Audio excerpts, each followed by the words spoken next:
Hello and welcome to Number 5 Chambers' inaugural podcast to our conferences and seminars on all matters planning and environment. I'm Hashi Mohammed, a barrister at Number 5 and your host for this hopefully informative podcast. And now for our part 2 of the case law update, I am joined by Howard Leithhead and Oliver Lawrence. Good afternoon, gentlemen. Good afternoon, Hashi. Good afternoon, Hashi. Thank you very much. Now, you're both going to update us on the case law developments. And Howard, in particular, you're going to talk to us about the presumption in favour of sustainable development. Now, Richard Kimberlin and Thea Osmond-Smith had spoken about the recent development in the case of Gladman. But of course, the question of presumption in favour of sustainable development is a much deeper one. And there is more case law that helps us understand this question more recently. Howard. That's absolutely right, Hashi. This has, of course, been prompted by the publication of the revised NPPF and the new wording of paragraph 11 in relation to decision taking. There's been quite a bit of uncertainty as to when the tilted balance in paragraph 11D is engaged and how it operates. An example of a case that focused on discrete points is Wavendon Properties. In this case, the High Court provided guidance on the meaning of the policies which are most important for determining the application are out of date in paragraph 11D. The High Court held that the relevant policies need to be considered in the round before concluding whether the tilted balance is triggered. And the court further held that just one out-of-date policy is insufficient to trigger the tilted balance. And then leading on from this, one of the key points decided by the High Court in Paul Newman New Homes Limited was that while one out-of-date policy by itself was not enough to trigger the tilted balance, that's, of course, Wavendon, one development plan policy is sufficient to prevent the triggering of the tilted balance. And Howard, you mentioned the case of Monk Hill earlier about what this means for decision makers. I mean, can you tell us a little bit about that one? Well, what's particularly helpful, Hashi, about Monk Hill is that in this case, the High Court set out a detailed step-by-step approach for decision makers to follow when considering an application. There are numerous steps that decision makers have to take. The first step is to bear in mind that it's necessary to apply Section 38(6) of the Planning and Compulsory Purchase Act 2004 in any event. Of course, this is that the determination of an application should be made in accordance with the development plan unless material consideration indicates otherwise. And then the subsequent steps take the decision maker through the process in detail, beginning with considering whether paragraph 11C of the NPPF applies, and then moving to set out a number of points to consider in deciding whether and how paragraph 11D applies.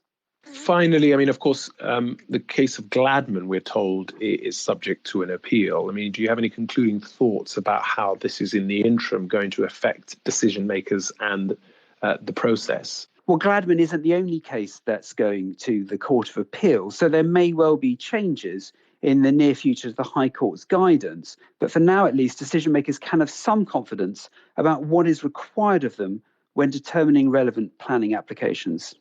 Oliver, just building on what Howard has just told us, there have been other cases that are going to be quite important to practitioners, and one in particular in relation to agreeing the extension of time for determining prior approval applications. Can you tell us a little bit about that?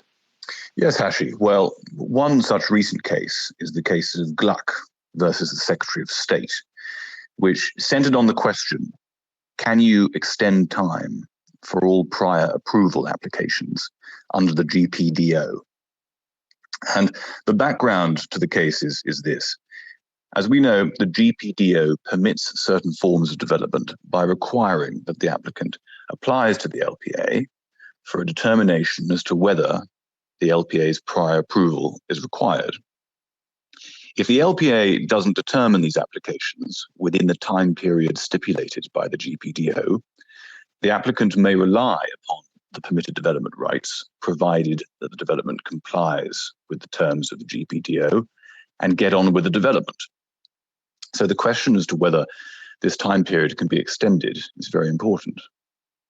So this case was about whether the applicant and the LPA can lawfully agree an extension to the time period for determining these applications? And the short answer is yes. But make sure that the agreement is properly evidenced in writing. There was an interesting point of statutory construction in this case concerning the use of the word or. And what did the court say about that? Well, Mr. Justice Holgate was persuaded that they were all alternatives to each other.